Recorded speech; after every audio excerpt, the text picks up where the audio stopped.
20-plus seconds to go and us being down 5, doubt creeps into your mind and saying, is this how it ends? But at the same time, the competitive side of you say, okay, the game is not over. Back out to James, another three. It's good! 2-point game with 20 seconds remaining. I think about Game 6 every day.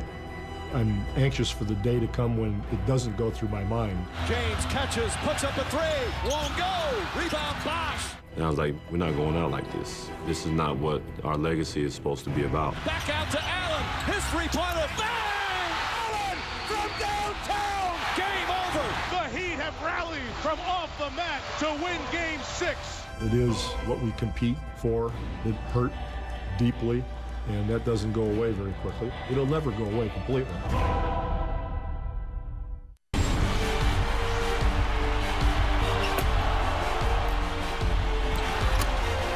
James pulls up, puts it in.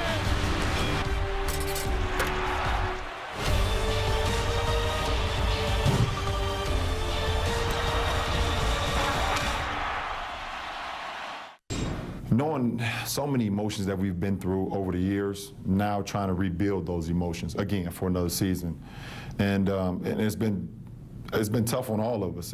I think out of any team in the NBA over the last 4 years, we've probably played the most games. We've went to 3 straight finals, and we've played. And me personally, during those finals, I played in the Olympic team as well. So it's been a lot of basketball being played. So you have to find your motivation. And where's your motivation going to come from night in, night out, when you've played 3 straight finals and you're playing a regular season game, and it seems like it doesn't matter that much to you. And that's been the hardest thing for us as a group. But I think for me as a leader, I've been able to kind of just let the guys know that, you know, this is a process and we can't shortcut the process knowing where we want to get to. Final series in NBA history for sure. Both teams back at it, and amongst the NBA's elite once again. We have the 2 best shooting teams in the NBA. As Diaw's pass stolen by Allen. James gets inside, and the Heat off to a good start. He rarely in that discussion. I just don't understand it. Year after year, he wins. He puts up huge numbers. Bosh knocks it down. There's no doubt. As Chalmers hesitates, James touch pass open for Chris Bosh for 3. And that's become a legitimate weapon. He's shooting 37% from downtown. It's become a real part of his offensive game and a real part, Jeff, of their offense.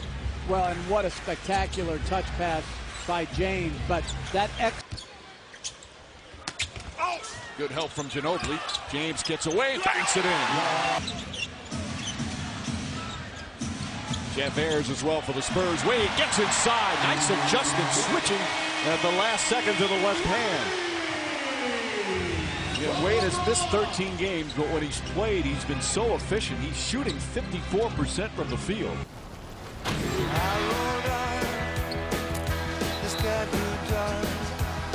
I put the pedal down to make some time. There's something good waiting down this road. I'm picking up whatever is mine. I'm running down a dream that never would come to me. Working on a mystery, going wherever it leads. Running down a dream. Oden on Duncan. I thought we were going to see a lot of those matchups between these two when he was drafted. Stolen by James. And Diaw wraps him up. He still puts it up and in. The strength of LeBron James. He knew the foul was coming. And Diaw obviously didn't get enough of him. again, you're going to have to foul James Harden. Just 3 of 8 from the field so far. One-on-one with Diaw. Gets in the paint. Tough shot. But Mike, previous years, it'd be very difficult for Bosh and Oden or another big to play together because they didn't have the same floor spacing. Chalmers drives, kicks it out. James wide open, sets, fires, hits a 3. Even though it was quiet by his standards, made a couple incredible plays. Here, a great show on the pick and roll to redirect Parker. And then his recovery back to Duncan to front. Now, a turnover ensues. And look at James digging out to get ahead of the ball to finish the fast break off. And then very good individual defense by Diaw here. But because of all the shooting Miami has on the floor, as James goes to his left, he has some room to work with, hits the little fadeaway. Not one of his great halves, but Mike, those two plays give an indication of just how good he is. Pass fake and find Diaw against the athleticism and quickness of Miami. Nice pass, and James made it look easy. If someone did the Wilt type numbers, it'd be just incredible. Bellinelli threw a bad pass, and that's what it leads to as James throws it down. They're still the best at forcing turnovers and turning them into easy buckets. Corey Joseph, that one rattles in and out. James the other way. James having one of those all-around games pretty much every night. Bosch, meanwhile, continues his terrific shooting. Parker 4 of 9 from the field. Nice feed to Bosch. Pretty bounce pass. That's his 6th assist. And this is the largest lead of the afternoon. They have such great floor spacing with all their shooting that those slips to the rim.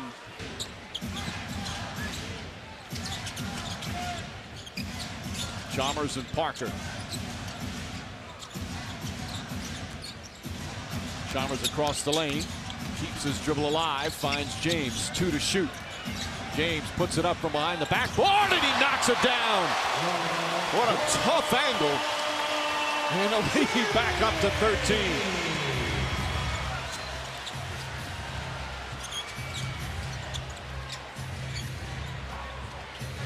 This third quarter counted as they have a 20-point lead after 3. LeBron James, 18.7 rebounds, 6 assists. Bosch has 24. The two of them have done much of the damage. 91-71. LeBron, what has the evolution of Chris Bosch as a consistent perimeter player done for this group? He's given us a lot of space. You know, his ability to shoot the ball brings out most of the time the best defensive player on the other team and the bigger guy. So keeps him away from the basket, and you know, he just stretches the floor for us. Every year is different, but this was a point where you went on the great run. As you move toward the second half, what's the most important thing your team can achieve? Playing consistently on the defensive end. When we defend, we rebound. We're a very good team because offensively we're going to shoot, you know, very high, you know, and we're going to share the ball as well. If we defend, we rebound, we give ourselves a great chance to win every night. What concerns do you have with the load you carry because of Dwayne Wade sort of in and out of the lineup? I've had a huge responsibility for a long time. Well, I mean, I probably will go back saying 7 or 8 straight years having a huge load. So it doesn't change for me. My responsibility is high, and I hold that with the utmost respect. And my teammates allow me to do that, and I'm happy to be there for them to be able to be that leader and to carry the load no matter how big it is. Thank God you have broad shoulders. Thank you. Mike. All right, Doris. They have no problem getting up for the elite teams as they blow out the Spurs in the second half.